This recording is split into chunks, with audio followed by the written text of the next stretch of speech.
Hey guys, tonight we are diving into the life of Medusa. You think you know her? Monster, snakes, statues, the whole creepy garden ornament situation. But I want you to dim the lights, maybe put your phone face down for once, and really imagine this with me.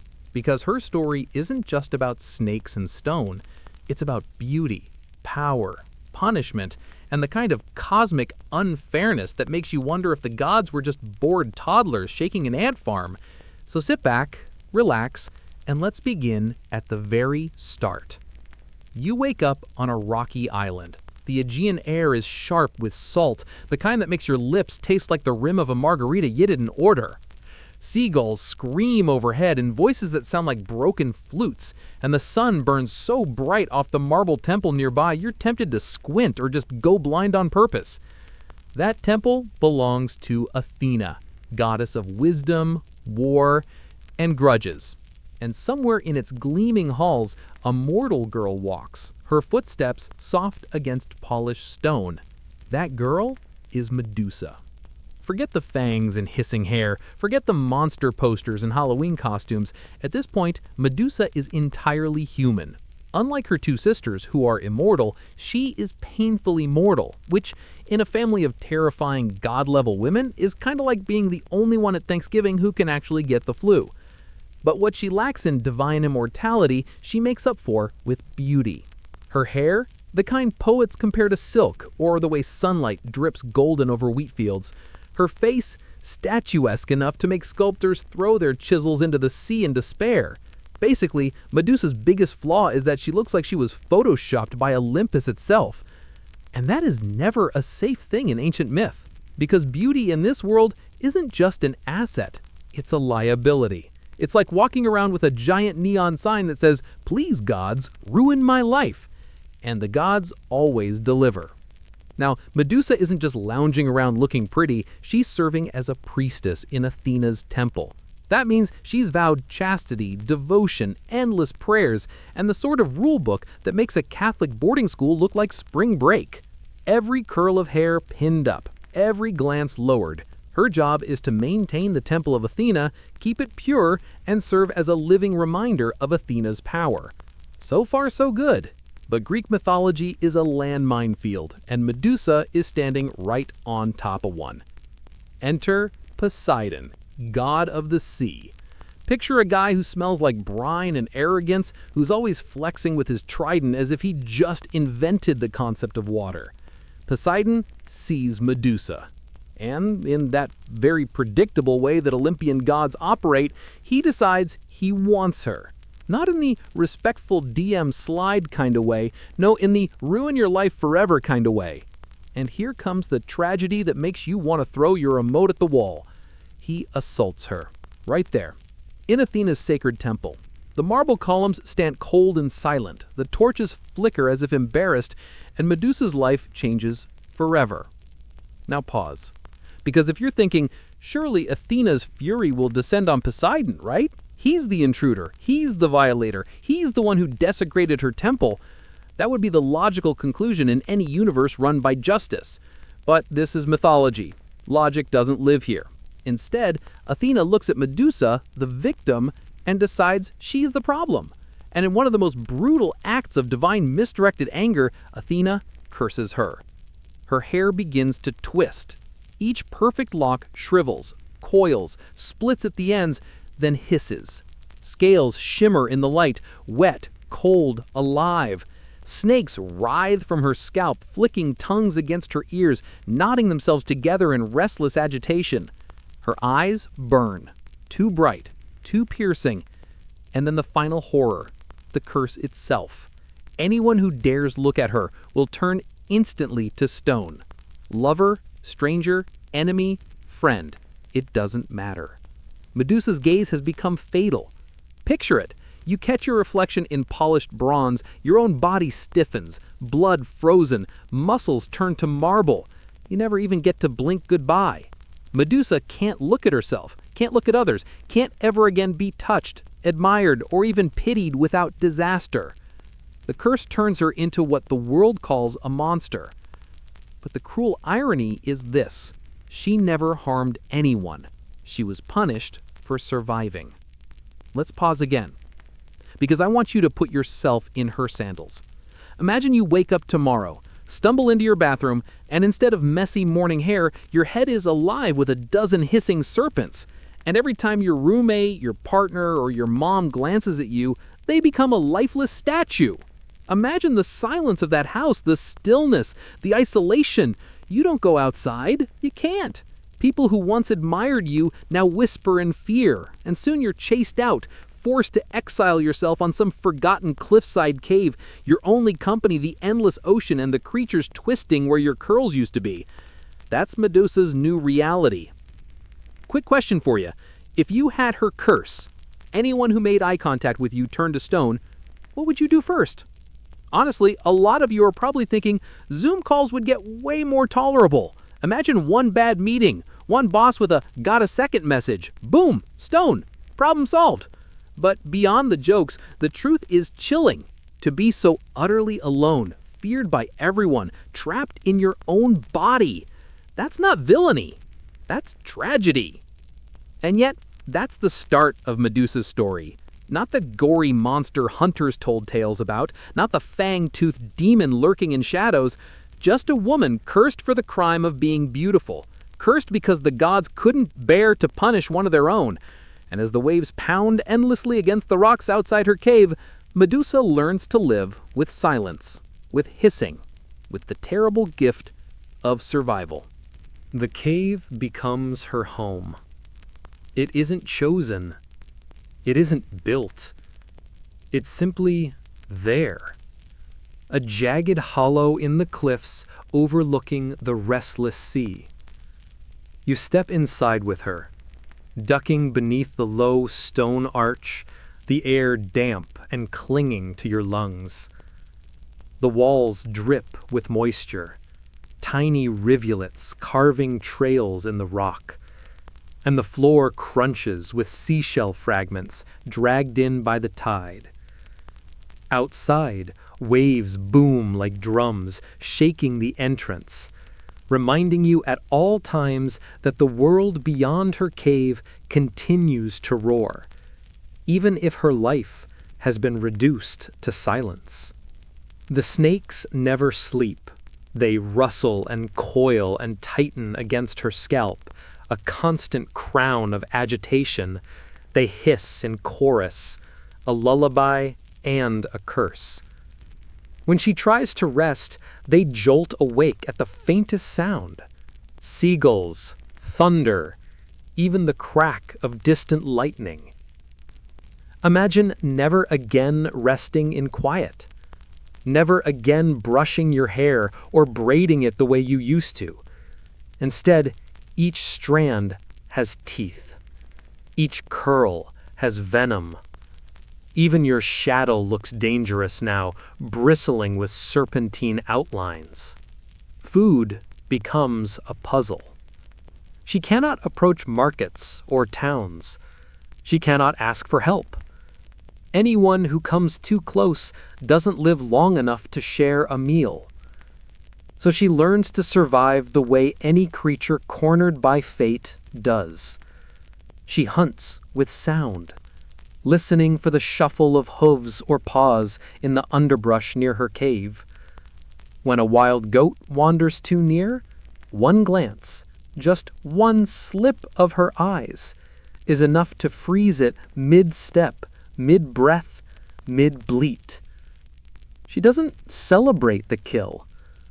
There's no triumph. She walks up to a statue of her own making, touches the stone fur, still warm from life, and cracks it open to eat. If you've ever thought dinner feels lonely, picture sitting with a circle of petrified bodies around you, each one frozen in its last terror, each one silently accusing you for the accident of your existence. The legends begin. Word spreads on the mainland. Fishermen whisper of a woman with serpents for hair, a beast who can kill with a glance, a horror that haunts the edge of the world. You know how gossip works. It always grows teeth. Soon, Medusa isn't just a cursed woman in exile. She's a nightmare told by firelight, a bedtime story meant to scare children into obedience. Don't wander near the cliffs, parents warn. Medusa will turn you to stone. No one mentions why she hides there. No one mentions the injustice. The gods write the story, mortals pass it along, and Medusa's humanity is erased one rumor at a time. But picture her nights, alone in the cave, ocean air bitter on her lips, stars wheeling overhead like a ceiling painted in silver.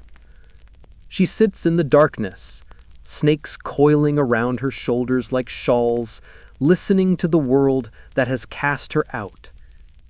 Do you think she cried? Do you think she raged?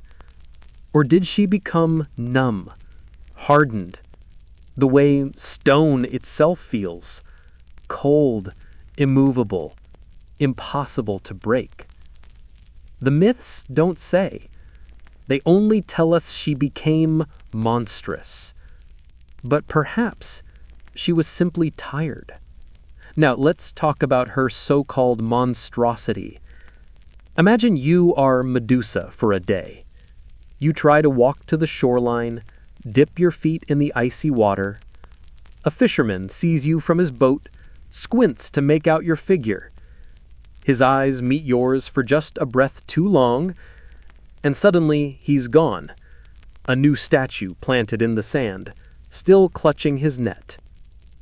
He didn't attack you. He didn't threaten you, but his death is unavoidable. You back away, horrified, knowing this will be another story told in town, another monster sighting. The more you stay alive, the more monstrous you become. Now here's where I want your opinion. If people feared you like this, if your presence meant death, would you hide forever? Or would you embrace it? Would you lean into the legend, walk boldly through villages knowing no one could stop you? Comment below. I want to know if you'd choose exile or domination. The cruel irony is that Medusa never marched on towns. She never gathered armies of stone to crush her enemies. She could have.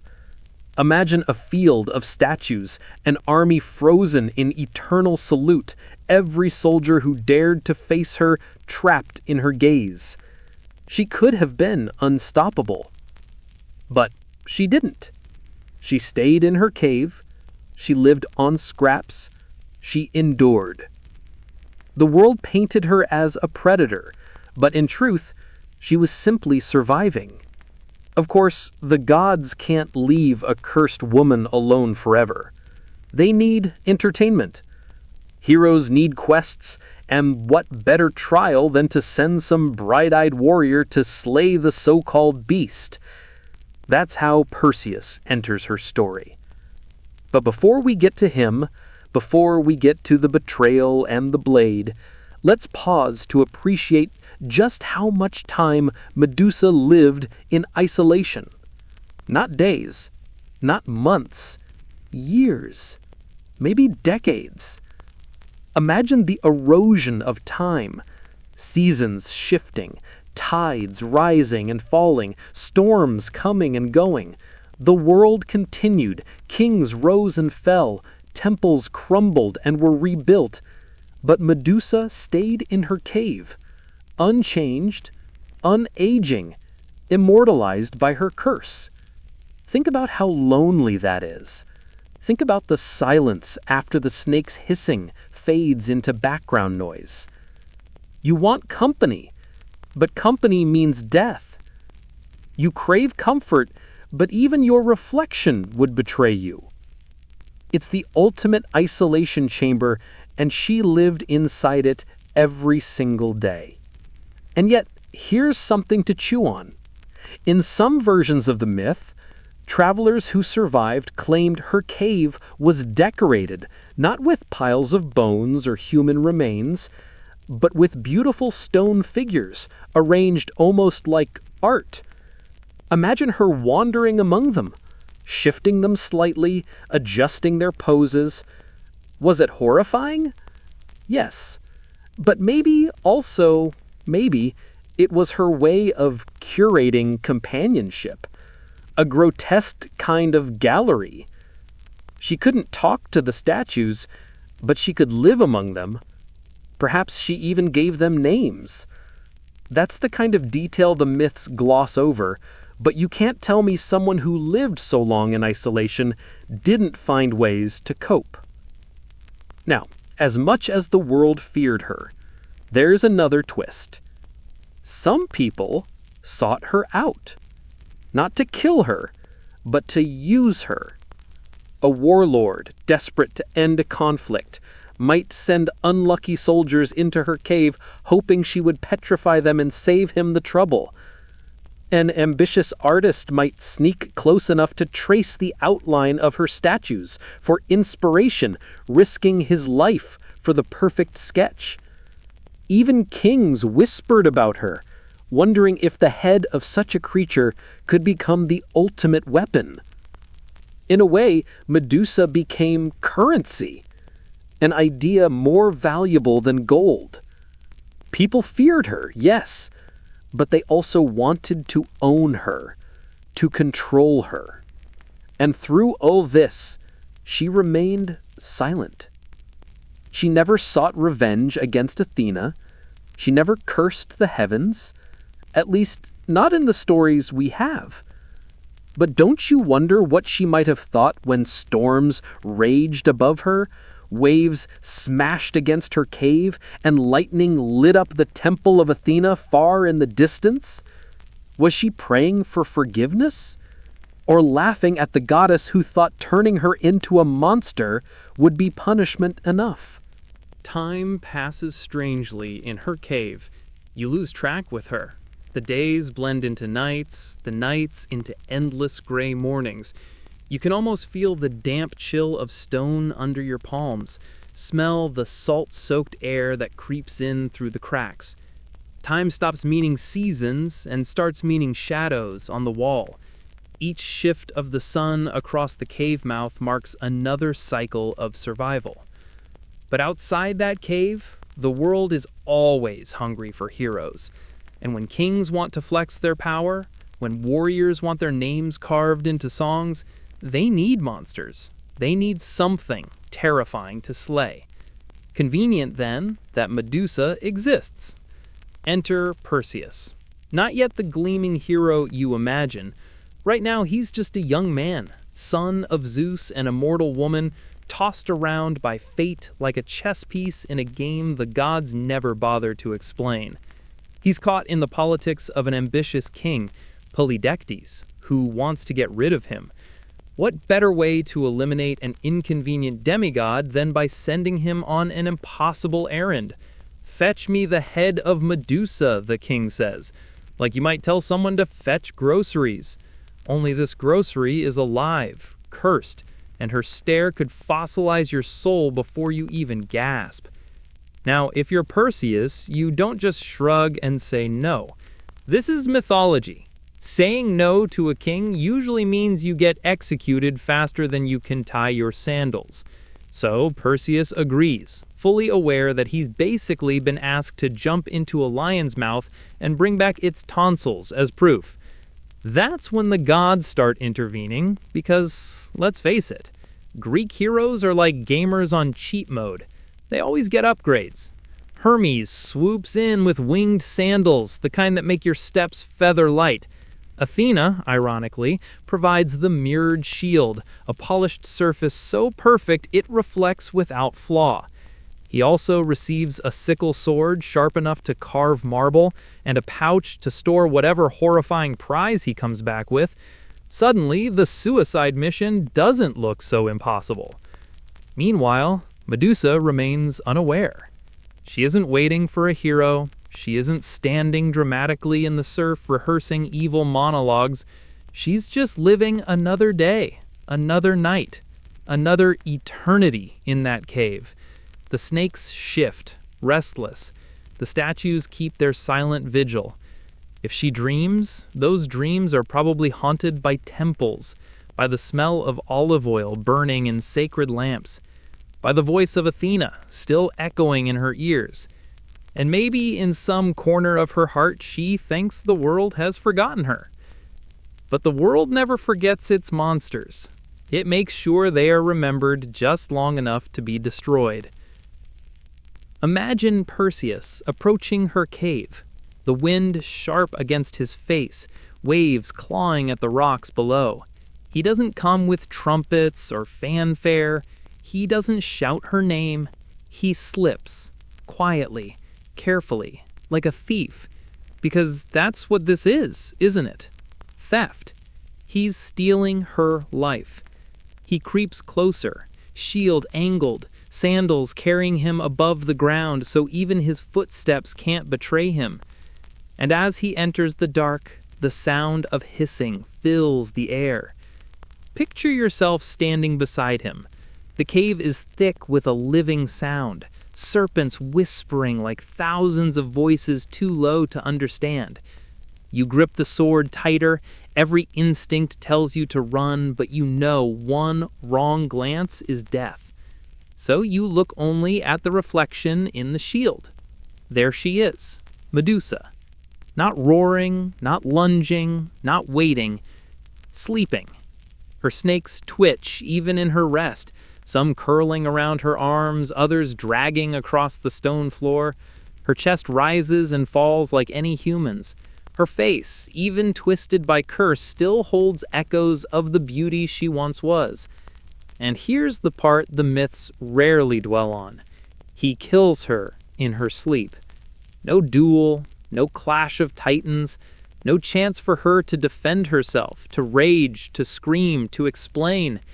He raises the blade, guided by the mirror, and severs her head in one stroke. The snakes thrash violently, the cave fills with the stench of blood and iron, and Medusa's life ends as quietly as it began. Now, you might be thinking, wasn't she supposed to be terrifying? Isn't she the monster? Shouldn't the fight have shaken Olympus itself? But that's the tragedy. Monsters in myths are rarely given the dignity of a fair fight. They're born, or cursed, so that someone else can kill them and claim the glory. From her blood springs Pegasus, the winged horse, leaping into the air in a shimmer of white feathers, a vision of beauty born from horror. Alongside him comes Chrysaor, a giant with a golden blade, his form less poetic but no less strange. These children erupt into the world as if to remind everyone that even Medusa's death could create wonder. Life from death, grace from tragedy. Meanwhile, Perseus wastes no time. He scoops up her head, slipping it into the pouch, the snake still hissing, the eyes still deadly even in death. He does not linger to mourn. He does not whisper thanks or apology. He simply leaves, because heroes don't pause for the feelings of monsters. They collect their trophies and move on. But let's sit here a moment longer. Let's not follow him yet. Let's imagine the cave suddenly emptied of her presence, of her breath. The statues stand frozen, as they always have, but now there's no heartbeat between them. The hissing quiets. The air feels emptier than it ever has. If caves can grieve, this one does. A place that held her sorrow now holds only silence. Here's the question I want to throw at you. If Perseus had stood face to face with Medusa while she was awake, would he still have won? Or would fear have cracked him open before her stare ever could? Comment what you think, because honestly, the story feels different depending on how you answer. Outside, Perseus soars away on his winged sandals, bag heavy with its terrible prize. Already, his legend begins to grow. But Medusa's legend, that ends here. Or so they tell us. Her voice silenced, her story cut short. From now on, she's not the girl cursed for surviving. She's just a head, an object, a weapon passed from hand to hand. But yet the irony lingers. Athena, the very goddess who cursed her, will take that head, mount it on her shield, and wield it as protection. The same face that was condemned as monstrous becomes divine armor. Medusa's gaze, stripped from her, becomes useful. Isn't that the final cruelty? Alive, she was dangerous and shunned. Dead, she's a tool. Only in death does she finally get invited back into the halls of Olympus, though only as a mask, a warning, a decoration. So, here we leave her for now. Slain in her sleep, her power stolen, her story warped into the triumph of someone else. But if you're still listening in the quiet, if you picture that cave, if you imagine the snakes that once writhed like living crowns, then maybe, just maybe, Medusa's voice isn't completely gone. You'd think that turning into a monster with venom dripping from your veins and snakes writhing on your head would be the end of the story, a tragic conclusion. Roll credits. But no, for Medusa, this was only the beginning. Her cursed existence stretched on like an unwanted sequel that nobody asked for, but everyone secretly wanted to watch. Because what happens after you've been turned into the most feared creature in Greek mythology? You live. You endure. You become a legend, whether you like it or not. Imagine waking up every day knowing your reflection isn't just ugly, it's lethal. You glance at a polished bronze mirror and oops, now the mirror is stone.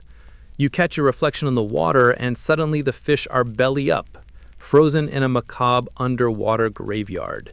Every movement, every blink is a hazard. It's the kind of beauty routine where instead of buying makeup, you just pray your gaze doesn't wipe out half your surroundings. Now, here's the uncomfortable part. Medusa was still human in her heart. Cursed, yes. Monstrous, absolutely. But human enough to feel hunger, loneliness, and exhaustion. Picture her wandering the barren cliffs of the edge of the world, the ocean crashing below, the wind tangling through those living snakes on her head. You probably imagine her in a dark cave, but the myth places her in a bleak, rocky wasteland, an address so far from civilization it's basically ancient Greece's version of, don't bother delivering pizza here. And in that exile, she adapted. Think about it. You can't exactly stroll into a village when every eye contact means sudden death. No farmer wants to trade goats with someone who can accidentally petrify their entire flock. So Medusa hunted. Birds that strayed too close fell out of the sky, stiff before they hit the rocks. Deer, lions, even men. All became statues in her desolate gallery. You can almost hear the silence of that place, broken only by waves and the occasional hiss of restless snakes. Her home became an accidental art museum of stone figures, some frozen in fear, some mid-run, others locked forever in a scream. Would you want to live among your mistakes? She had no choice. Each statue was a reminder of her isolation, the accidental company of people who would never speak again. And yet, in a twisted way, it was company. Humans are wired for companionship, even cursed ones. Maybe she arranged them, gave them names, whispered secrets into ears that could never whisper back. Maybe loneliness can twist a mind worse than any curse. And yet, out there in that wasteland, her story was spreading. Remember, in ancient Greece, myths traveled faster than gossip in a small town. Don't go near that coast. There's a woman there who'll freeze you with a stare. She's got snakes for hair, I swear on Zeus's beard. Sailors whispered it across ports, poets embellished it. Her tragedy became entertainment. And isn't that the cruelest part? While Medusa was surviving in misery, others were turning her suffering into cautionary tales and heroic opportunities. Let's pause here. How many of you have ever been reduced to a story that wasn't yours? Someone labels you, twists the truth, decides you're the villain because it's easier than admitting what really happened. Comment below if you've ever been the bad guy in someone else's story. It happens more often than we like to admit. Back to Medusa. She was becoming a target. You see, Greek heroes had a bad habit of treating women as quests. Slay the monster, rescue the princess, win eternal glory. Her existence became an open invitation for ambitious young warriors who thought they were special. They came armed with swords, shields, and bravado, thinking they'd carve their names into legend by slaying the so-called Gorgon. Except, she wasn't easy prey. These men underestimated the sheer horror of facing Medusa. You don't get a second chance when a single glance turns you to stone. Many tried, and her garden of statues grew ever larger. Picture the battlefield. A sea of heroic postures, forever frozen, shields raised, swords mid-swing, their final expressions caught in shock as their lungs turned solid. If you've ever been to a wax museum, imagine that, but 10 times creepier with the faint smell of sea rot and the eternal stare of failed bravery. But here's the irony. The more men she turned into stone, the greater her legend grew. Heroes lined up like contestants on some deadly game show, each convinced they would be the one to break the streak. It's like watching moths throw themselves into a flame. Tragic, stupid, and inevitable. And all the while, Medusa endured. She didn't go hunting for glory. She didn't send out invitations. She just survived. And survival in itself is a rebellion. This is where the gods re-enter because heaven forbid they leave her alone. The Olympians loved meddling. They saw in Medusa both a weapon and a story waiting for an ending. Enter Perseus, the golden boy, literally, because his dad was Zeus, king of the gods, and his mom, a mortal princess. He was the chosen one, armed not only with courage, but with divine sponsorship. Athena gave him a mirrored shield, Hermes lent him winged sandals, Hades provided a helmet of invisibility. Imagine fighting someone armed with Amazon Prime-level loot boxes straight from the gods, while you've got a head full of snakes and a curse you never asked for. And that's where we'll leave Medusa for now. A woman turned into a monster, surviving in exile, her name whispered in fear, her existence both cursed and legendary. A target, a symbol, a myth in the making. Perseus is on the horizon, boots strapped, shield gleaming, ego inflated. And if you thought Medusa's life was tragic before, just wait. Because the gods weren't finished with her. Not by a long shot. You know that feeling when you can sense something's coming? Like the air shifts, your stomach knots, and you just know? That's where Medusa was. She'd lived long enough to feel the pattern. Men always came. Some in packs, some alone, some chanting prayers, others screaming war cries. But this one felt different. Maybe it was the silence in the air. Maybe it was the way her snakes twitched restlessly as if they could smell divine meddling. Or maybe, deep down, she knew the gods were finally cashing in on her misery. Now, Perseus wasn't your average try-hard hero. He wasn't stumbling in drunk on mead, swinging a rusty sword. He was the carefully groomed contestant, the gods' sponsored champion.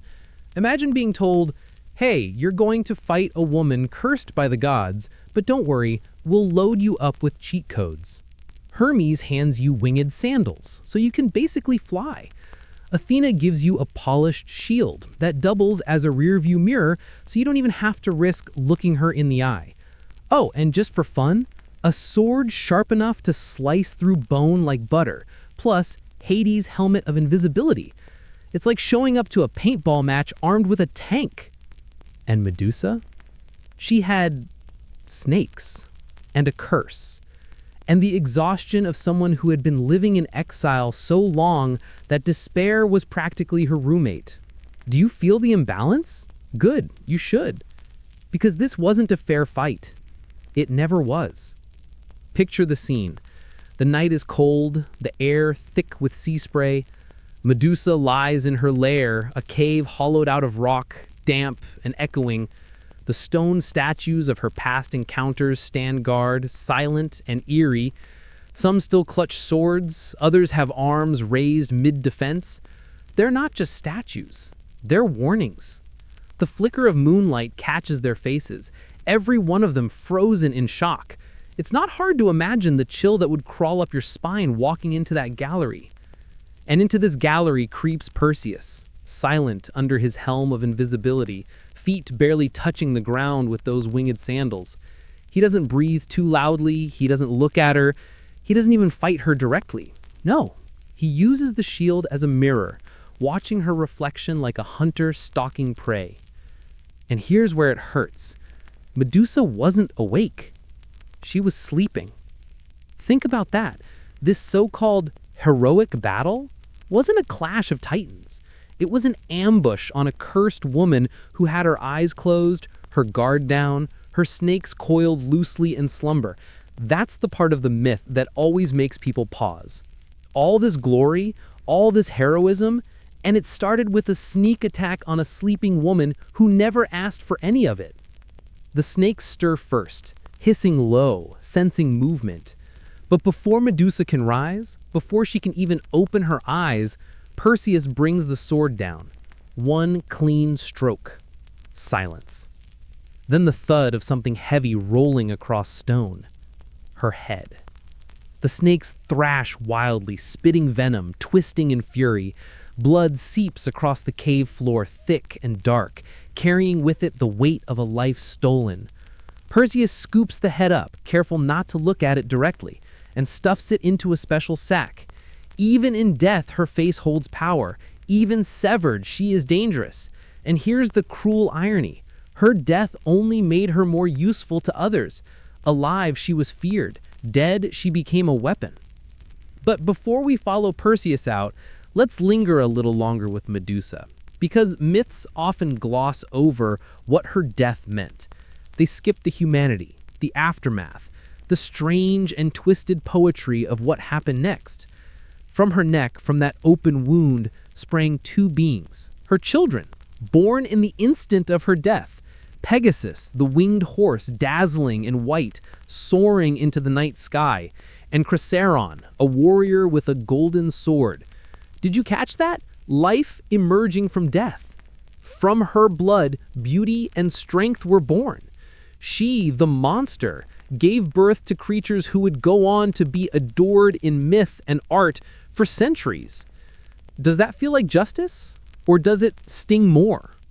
You decide.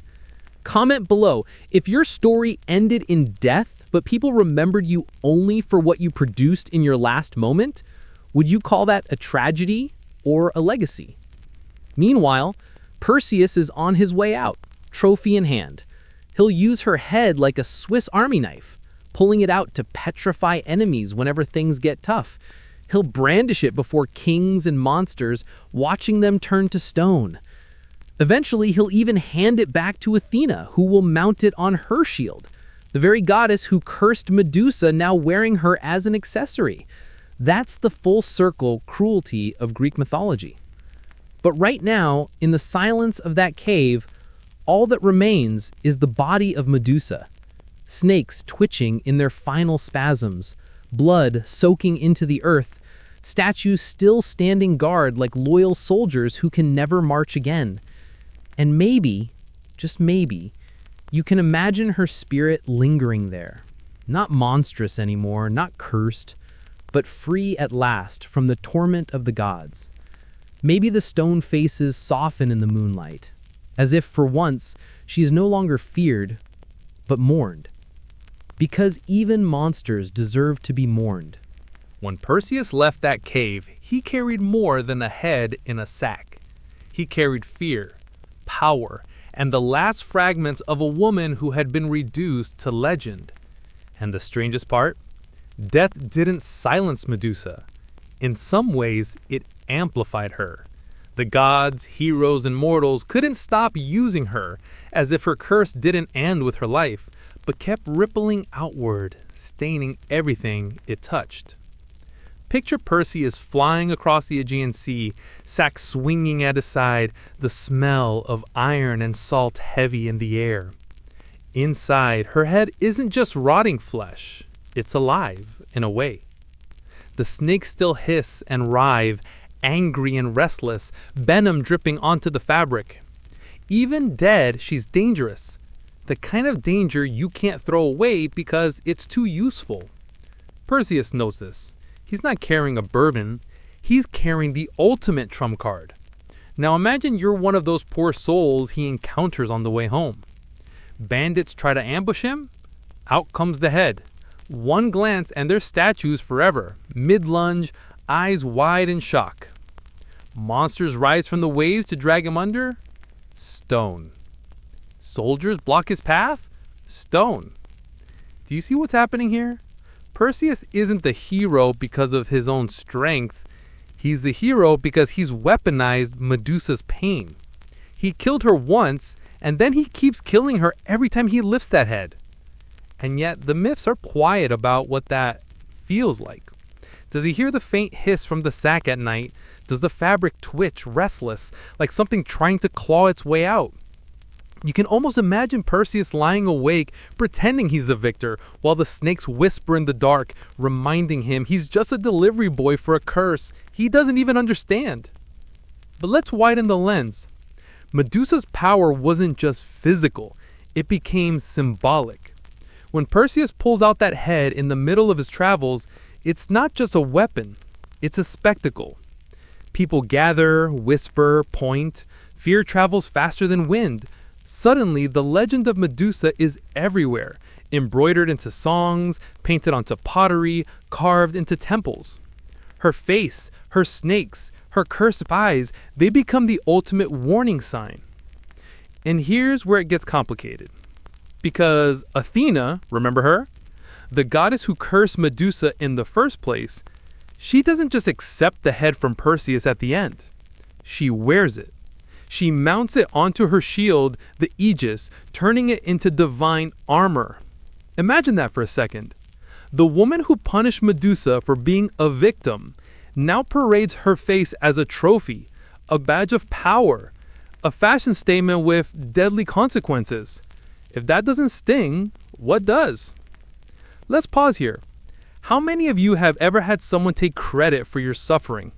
You do the hard part, the painful part, and someone else cashes in. Your idea at work, your effort in school, your emotional labor in a relationship. If you've ever watched someone else parade your pain as their glory, comment below.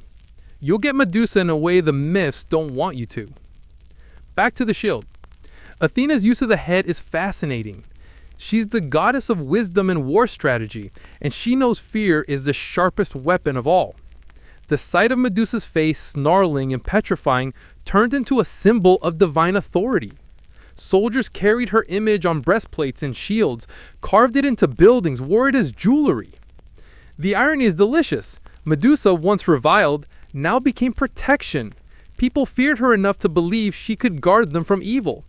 Her face was painted on doors to ward off intruders, etched on coins to show strength, hung around necks as amulets. Think about that transformation. Alive, she was cursed, hunted, murdered.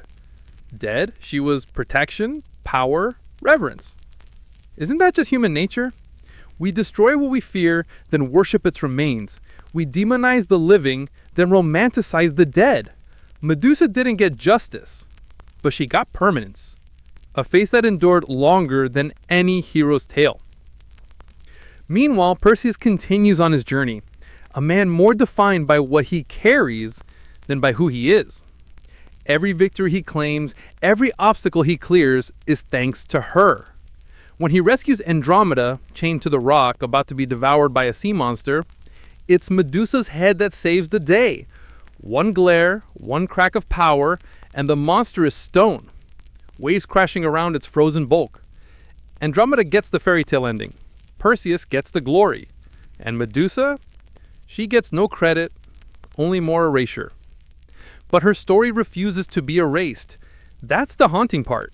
Even as Perseus sails home, even as Athena proudly displays the head on her shield, even as Medusa's children, Pegasus and Chrysaorus, gallop and march into other legends, Medusa herself lingers.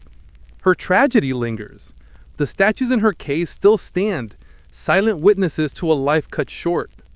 The myths carry her name with a mixture of fear and fascination. And generation after generation keeps asking the same question. Was she really a monster, or was she something else? Close your eyes for a moment, and imagine the sound of her snakes, a restless hiss, scales sliding against each other, a lullaby of danger. Imagine her gaze, heavy with pain, not just petrification. Imagine her loneliness, carved into every stone statue around her. That's what Perseus carried away in a sack. Not just a head, but a lifetime of isolation, betrayal, survival, and rage. And if you think her story ends here, with her head mounted on Athena's shield, with Perseus sailing into the sunset, you'd be mistaken. Because myths are funny like that. They don't stay in the past. They bleed into the present. And Medusa's face, twisted with snakes, eyes burning with power, has never stopped staring back at us. The gods thought they could silence her. Heroes thought they could erase her. Instead, she became immortal. Not as a woman, not even as a monster, but as a symbol too powerful to die. And that symbol still has something left to say. You'd think death would quiet a legend, but Medusa had the opposite effect. If anything, losing her head only gave her more reach. It's almost funny, she was more alive in death than she ever was in life, because her story didn't stop at the tip of Perseus' sword or even when Athena plastered her face on a shield. No, Medusa began a second existence, not as flesh and blood, but as an icon. Imagine walking through an ancient Greek city. The air smells of olive oil and smoke, sandals clatter against stone streets, merchants shout over each other selling figs, wine, and fish, and everywhere you turn, there she is, Medusa, not lurking in caves anymore, but staring back at you from walls, doors, and coins.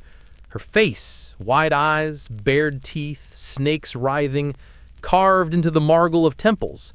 She is on warriors' breastplates gleaming in the sun. She's painted onto ceramic vases that carry wine to banquets. She has gone from monster in exile to brand logo for fear. And here's the irony. The same society that treated her as a curse now used her image for protection. People believed her face could repel evil, scare off misfortune, keep enemies away. Hang a Medusa head above your doorway and presto, burglars won't dare enter. Carry a coin stamped with her face and you've got a portable shield against bad luck. It's the ancient equivalent of installing a security system, except instead of an alarm, you have the petrifying gaze of a murdered woman. But here's the question. Was it respect or was it exploitation? Was she honored as a guardian or simply reduced to a tool yet again? Athena didn't wear her face out of love. The warriors who carried her image weren't grieving her, they were borrowing her terror, stripping it of context and using it as armor. It's like putting a warning label on your chest, look at me and die. Effective, yes. Reverent? Hardly. And yet Medusa endured. She slipped past her original story, reshaping herself with every retelling. When the Romans took over Greek myths, they picked her up too. They loved her ferocity, her tragic allure. Roman villas were decorated with mosaics of her face, sparkling in sunlight as if she were watching over the house. She was etched into jewelry, fashioned into amulets, painted into frescoes. Imagine sipping watered-down wine in a Roman dining room while Medusa's eyes glared down from the ceiling. Comforting? Not exactly. But powerful? Absolutely. Let's pause. Why do you think humans do this?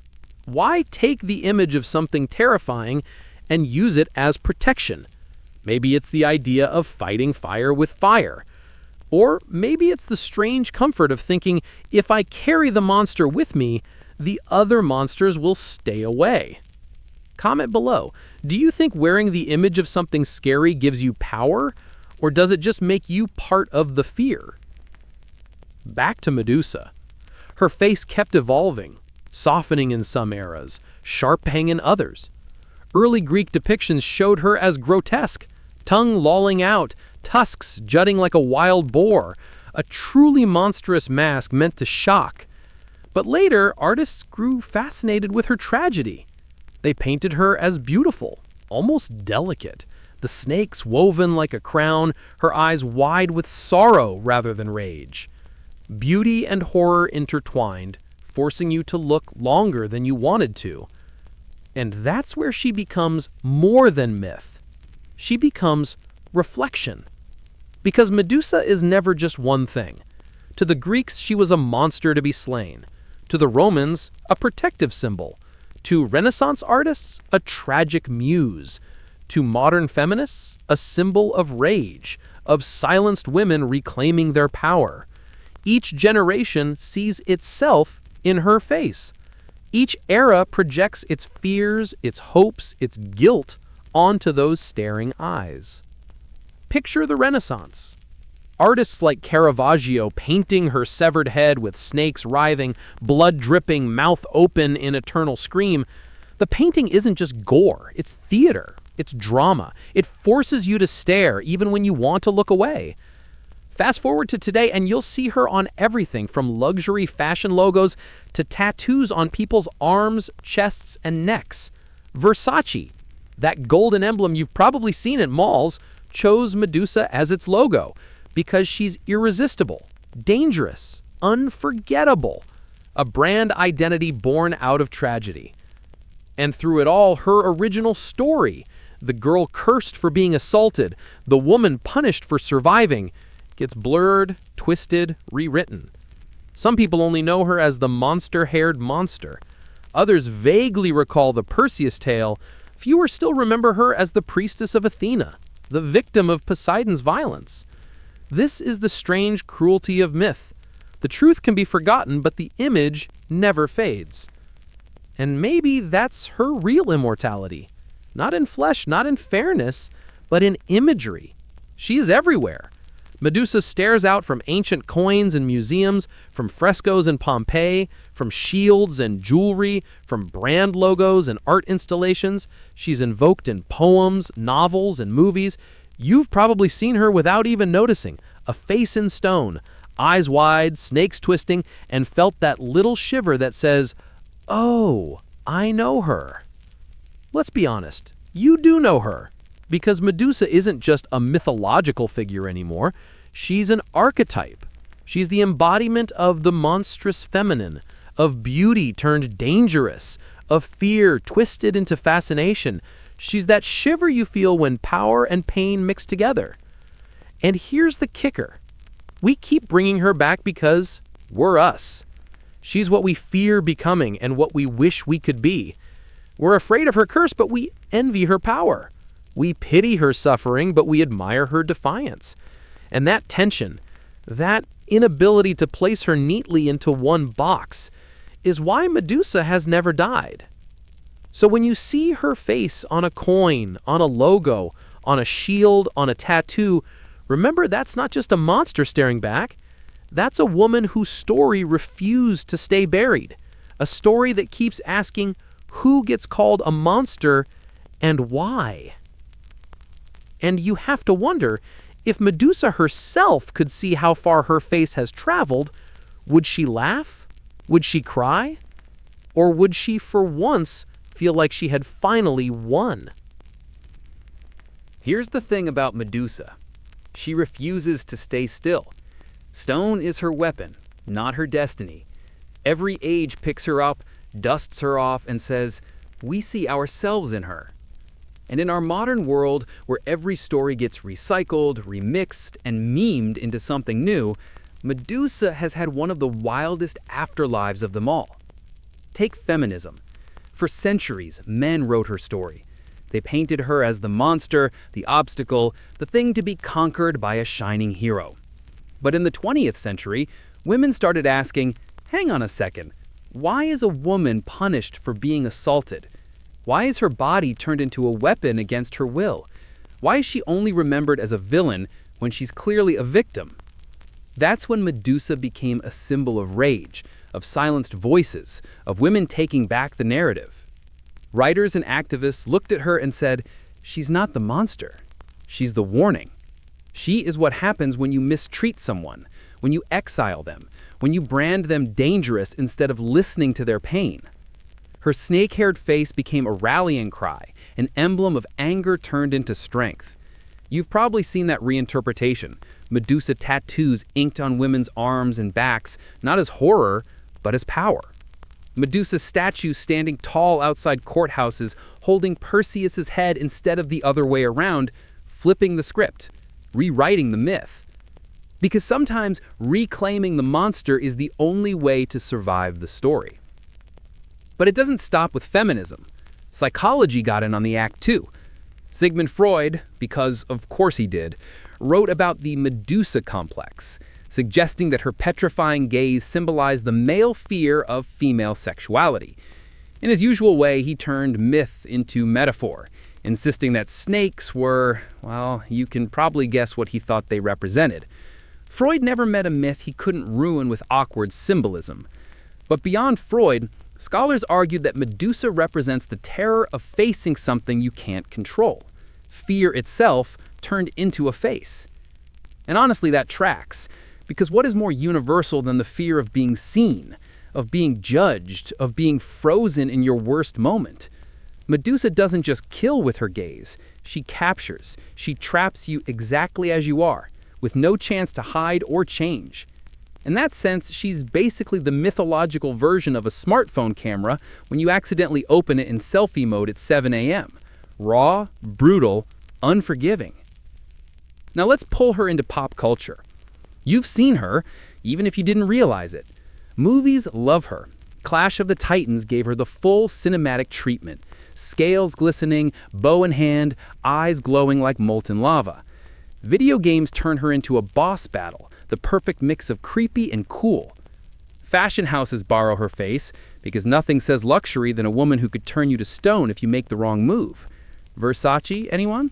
That golden emblem staring out from shopping bags and perfume bottles. It's Medusa, domesticated into high-end chic. And of course, she pops up in literature and art. Poets see her as tragic beauty, painters capture her at the moment of death, novelists reinvent her as misunderstood. Some stories make her a villain again, because people love simple monsters.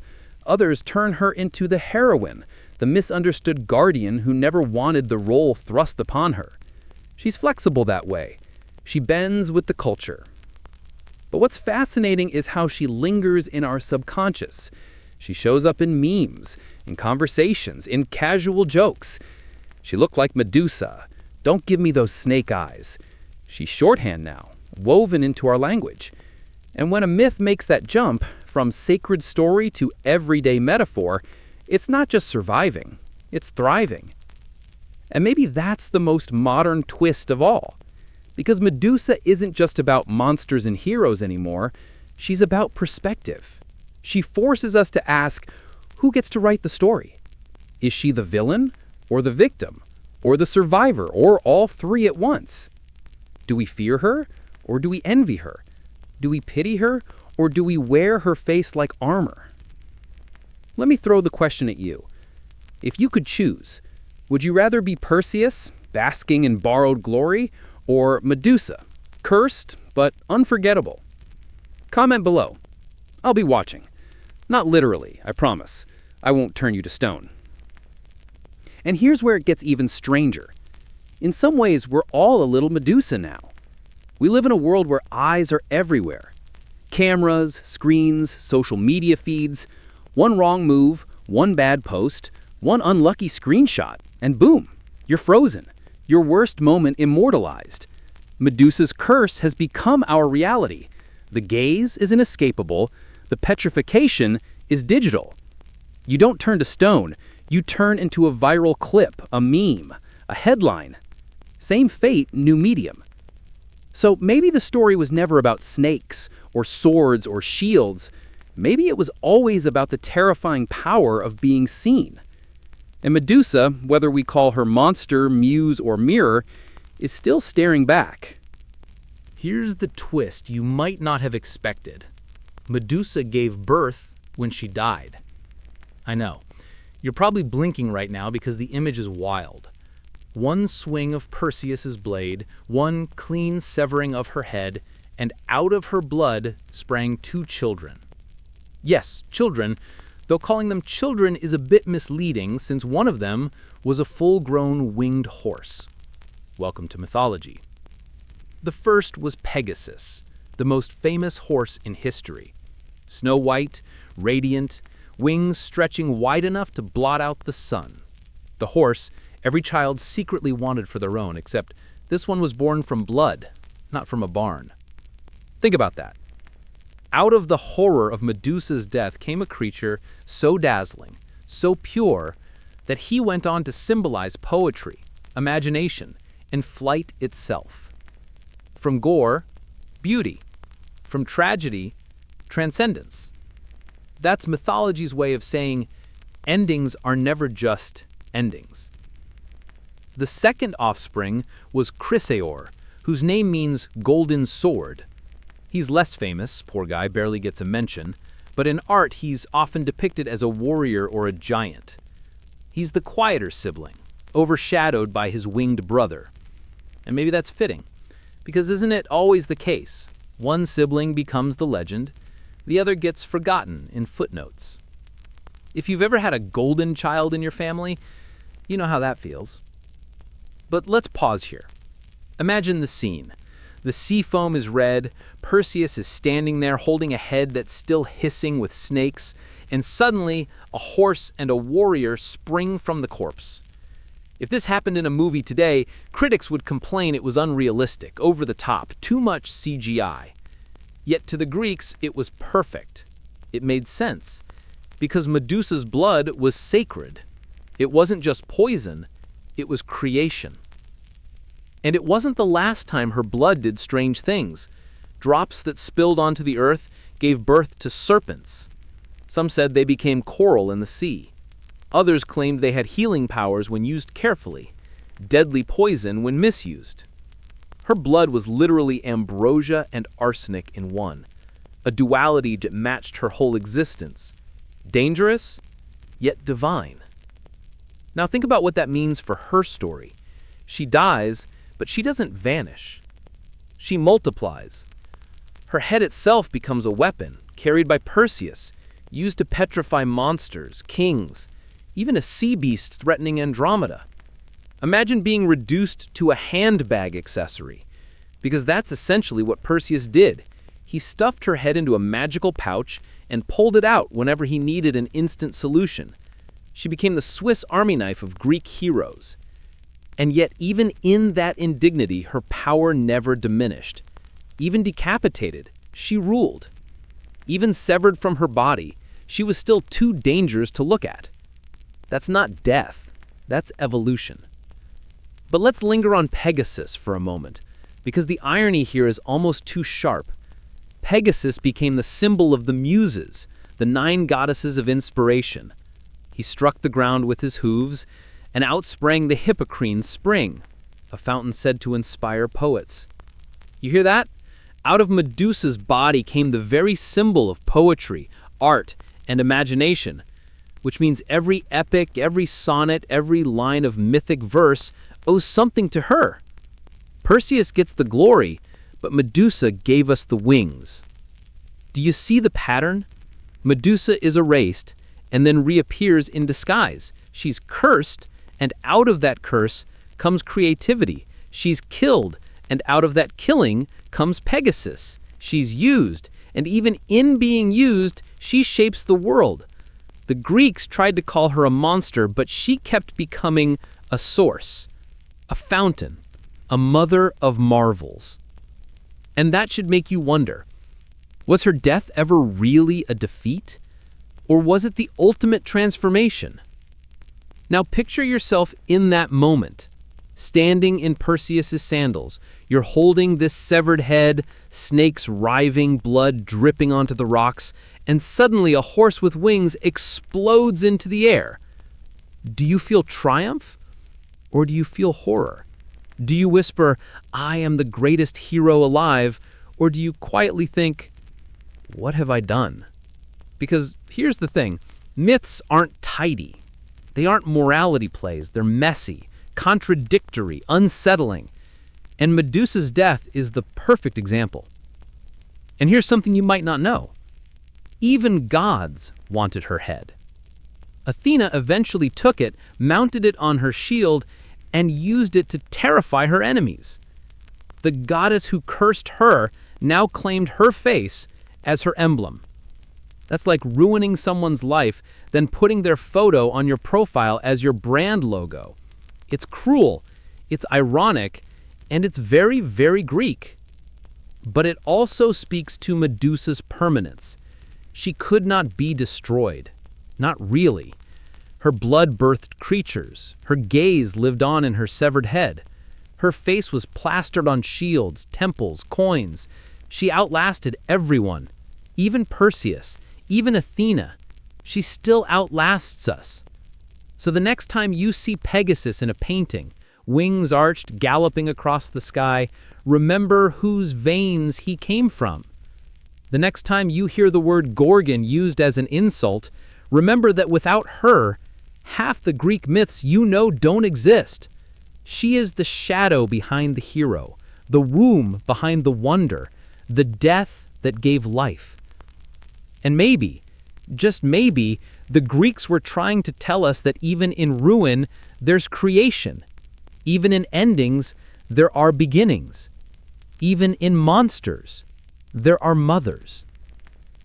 So the question isn't, did Medusa lose? The question is, what did we gain from her story, and what does it say that we're still talking about her thousands of years later? Picture this. You're walking through an ancient city. Dust in the air, sandals scraping stone, voices of traders echoing across the marketplace. And then, above the temple gate, staring down at you with hollow eyes and a mouth frozen in a grimace, Medusa. Her face carved into marble, her snakes chipped into curls, her stare locked forever in stone. You glance up once, twice, and suddenly you realize why it's there. Not to welcome you, to warn you, to remind every mortal and god alike, cross this threshold with bad intentions, and the monster herself is watching. This was the Gorgonian, Medusa's head used as an apotropaic symbol. That's just a fancy Greek way of saying a supernatural scarecrow, something that wards off evil, like garlic for vampires, salt at a doorway, or your mom's disappointed glare when you come home past curfew. The Greeks believed Medusa's face was so terrifying it could repel curses, demons, even the evil eye. The same gaze that cursed her became the gaze that protected everyone else. And they put it everywhere, on doors, on shields, on breastplates, even coins. Imagine buying bread, passing a silver drachma, and on the coin's face is Medusa's head, glaring up from your palm. You can't even spend money without looking into her eyes. Talk about inflation anxiety.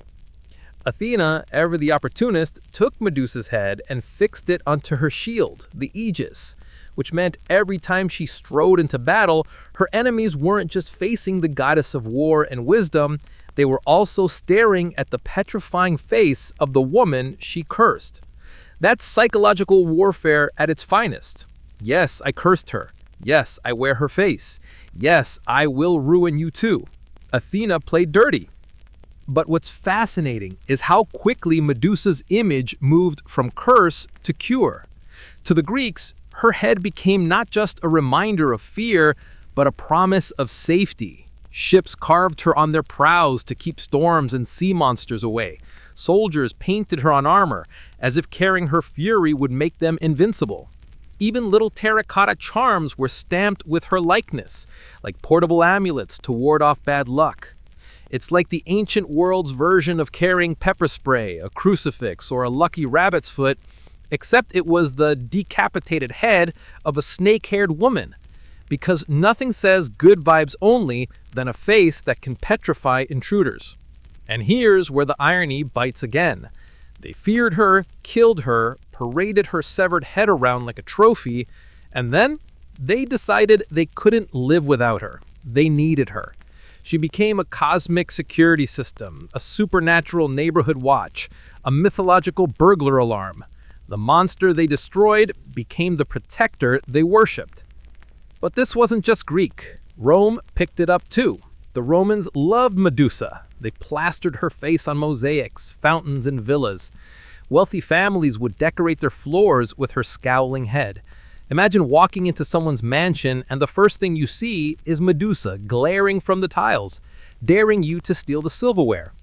That was the point. Luxury, but make it intimidating. And beyond Rome, her face wandered further. Across the Mediterranean, from Sicily to Turkey, her grimace pops up. Archaeologists keep finding her, chiseled into lintels, painted onto pottery, staring from the bottom of wine cups. Even today, if you visit ancient ruins, she's still there, waiting, watching. Her face eroded by centuries, but the snakes and the stare still recognizable. Why did people cling to her image so fiercely? Maybe because fear is a universal language. A skull, a grimace, a pair of glaring eyes. These things transcend culture. You don't need a translator to feel them in your gut. And Medusa's face condensed all of that into one glance. You knew what it meant: danger, power, protection. But here's a thought experiment. Imagine you're an ordinary Athenian farmer, tired from hauling olive branches, and you walk past a temple with Medusa's head glaring down at you. Do you really feel protected, or do you feel uneasy, like she's not just warding off evil, but also watching you? Maybe that's the brilliance of it. The Gorgonian didn't just scare enemies, it scared everyone. It kept the community in line. Step out of bounds, break the rules, and that stony gaze will catch you too. It's not so different from how we use cameras today. Security systems, CCTV, the little glowing red dot on your laptop webcam. The awareness that someone might be watching is enough to alter behavior. The ancients had Medusa. We have ring doorbells. Different technology, same psychology. But don't think for a second that her image was purely serious. Artists love to play with her, to exaggerate the grotesque. Wide eyes bulging, tongue lolling, fangs bared. It was theater carved in stone. Some depictions are almost cartoonish. More like nightmare fuel, more Saturday morning monster show. Because when you repeat a scary image enough, sometimes it flips into comedy. Think about Halloween decorations, skeletons, witches, zombies. Things that once terrified entire communities are now inflatable lawn ornaments. Medusa went through that cycle too. And yet, beneath the caricature, the real weight of her story never disappeared. She was still the monster turned mother, the victim turned weapon, the head turned shield. Even mocked, she remained potent. Even copied 1,000 times, she refused to fade. So when you think of Medusa, don't just imagine her as a myth on a page. Imagine her everywhere, on coins passing from hand to hand, on shields crashing into battle, on temple baits towering over worshippers, on floors trodden by sandals, mosaics staring back at the soles of your feet.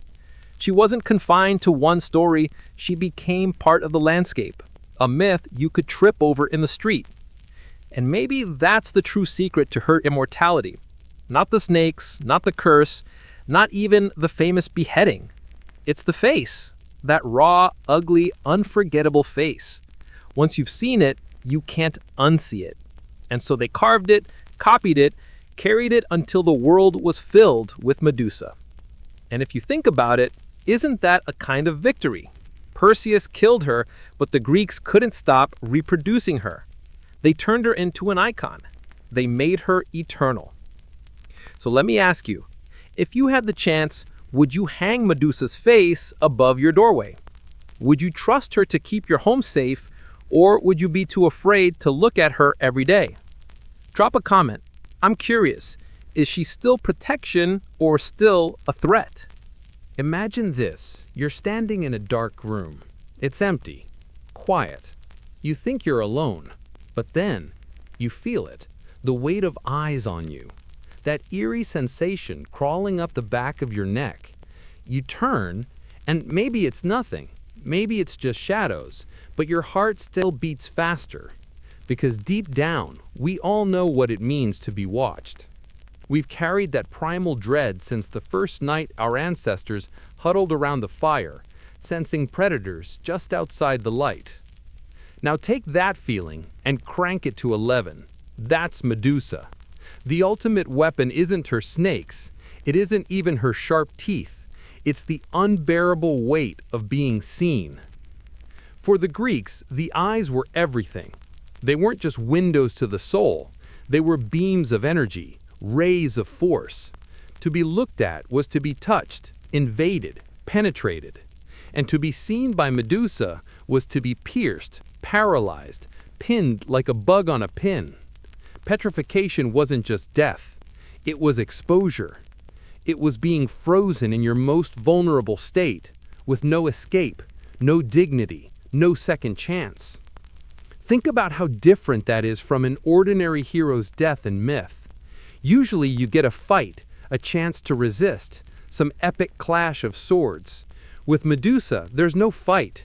You're gone in an instant, reduced to a statue, a cautionary ornament. You become scenery in her cave. She collects you, unwillingly, as decor. Imagine walking into her lair, walls lined with stone men, arms half raised, mouths half open, fear frozen forever in their eyes. No screams, no blood, no closure, just silence. And the silence might be the worst part, because stone doesn't decay. Stone lingers. You're stuck in that moment for eternity, a reminder to anyone else who dares to enter. In some twisted way, Medusa doesn't just kill you, she curates you. You become part of her gallery.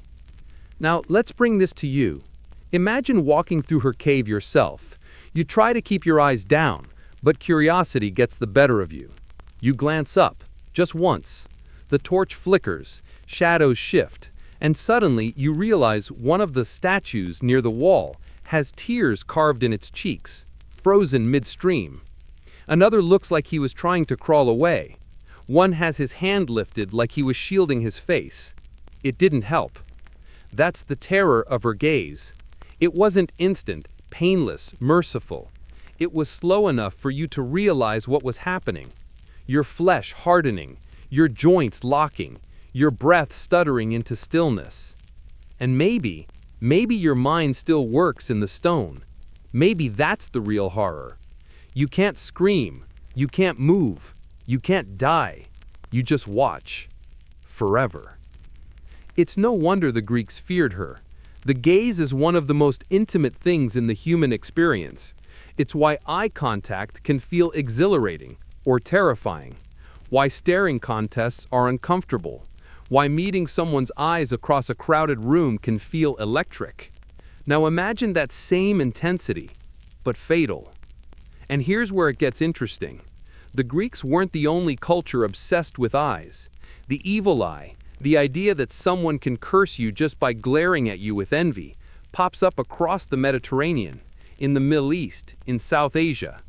Blue beads, charms, painted eyes on houses, all to ward it off. Medusa was the Greek embodiment of that same fear, the fear that sight itself could harm. In a way, she was the nuclear version of gossip, jealousy, or scrutiny. We fear being talked about, judged, looked at the wrong way. Medusa just took that universal anxiety and weaponized it. She's basically the mythological equivalent of a viral tweet that ruins your career overnight. One look, one moment, and you're finished.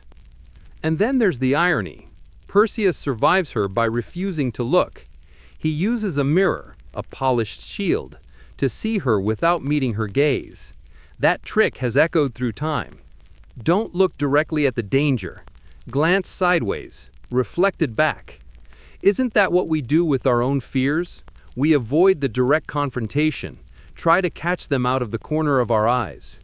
But here's the part I love. Even in death, her eyes don't close. Even severed, her head still gazes, still petrifies. No eyelids to shut, no rest, no mercy. She becomes the eternal watcher. If you've ever felt like the world won't stop judging you, that no matter what you do, someone's always watching, always criticizing, that's Medusa. Not as a monster, but as the metaphor for surveillance, scrutiny, exposure. And isn't that strangely modern? We live under the gaze now all the time. Cameras in stores, cameras on streets, cameras in our pockets, social media feeds. Every move tracked, every stumble recorded, every mistake immortalized. The modern petrification isn't stone, it's screenshots. Once you're captured, you don't move on. You just sit there, frozen online for anyone to point at. So ask yourself, what's scarier? Being turned to stone in an instant? Or being turned into a meme, a viral clip, a scandal that won't die? Both are Medusa's children. Both are ways of saying, you don't get to escape the gaze. And here's something chilling. What if people feared her not because she was alien, but because she was too familiar? Because deep down, they knew the power of eyes. They knew what it felt like to be paralyzed by shame, by fear, by the wrong kind of attention. Medusa just made that invisible terror visible. So the next time you lock eyes with someone across a table or across a screen, and you feel that flicker of panic in your chest, remember Medusa, the woman who turned looking into a weapon, the woman who showed us that sometimes the scariest thing isn't what's hiding in the shadows, it's the thing staring straight at you. Close your eyes for a moment and picture Florence in the late 1500s. Marble dust in the air, the smell of oil paints, the echo of chisels striking stone. The Renaissance was obsessed with Greece and Rome, digging up ruins, translating old myths, polishing them into something new. And Medusa, the so-called monster, was suddenly irresistible. She wasn't just a nightmare to be feared. She was an image to be captured, painted, sculpted, adored. Take Caravaggio. He gave us one of the most famous Medusas, painted on a ceremonial shield. Her head severed, snakes writhing, blood dripping, mouth open mid-scream. And yet, she's stunning. Her face isn't grotesque. It's youthful, delicate, almost sorrowful. The horror of her decapitation is there, yes, but so is the strange dignity of someone caught between pain and immortality. Caravaggio froze her in that exact moment, the instant she realizes she is both dead and eternal. And that was the Renaissance trick. They couldn't resist turning monsters into muses. They loved the paradox, beauty mixed with terror, horror wrapped in elegance. Medusa became what art historians like to call the sublime. Not just scary, not just beautiful, but that uneasy in-between where you can't look away. You're horrified, but you're entranced. Sculptors joined in too. Cellini's bronze statue of Perseus holding Medusa's head still stands in Florence today. Muscles gleaming, sword lifted, her head dangling in triumph. But here's the thing. People don't stop to stare at Perseus. They stare at the head. The snakes curl, the eyes bulge, the face still radiates something stronger than the hero holding her. She steals the scene even in death. And poets? They fell head over heels for her. Percy Bysshe Shelley wrote about Medusa as though she were heartbreak incarnate, a creature so wounded by her curse that she became a mirror of human suffering. Later, others saw her as the symbol of female rage, the silenced scream, the beauty turned grotesque by punishment. Artists began to paint her less as a monster and more as a victim. Her face softened, her eyes full of sorrow rather than menace. It's almost funny, isn't it? In ancient times, Medusa was fear distilled into a face. By the Renaissance, she was tragedy in curls. People saw her and thought, not only, that's terrifying, but also, that's heartbreaking. And doesn't that mirror how we process fear even today? Once we've lived with a monster long enough, we start to wonder, what made them this way? Were they always terrible, or did the world twist them? But let's not get too romantic. The Renaissance also used Medusa as raw spectacle. She was the perfect excuse for violence wrapped in beauty. Severed heads, writhing serpents, fountains spouting water like blood. It was all very dramatic, very theatrical. People wanted to be shocked, but also dazzled. Medusa was perfect for that. What's fascinating, though, is how much these depictions say about their creators. In Caravaggio's Medusa, you can feel the artist's obsession with faces twisted in the instant of death. In Cellini's bronze, you can sense the Renaissance fascination with triumph, man over beast, order over chaos. And yet, the more they tried to make Medusa into a prop, the more she resisted. Because no matter how many times Perseus holds her head aloft, the eye is drawn to her, not him. He's just a delivery system.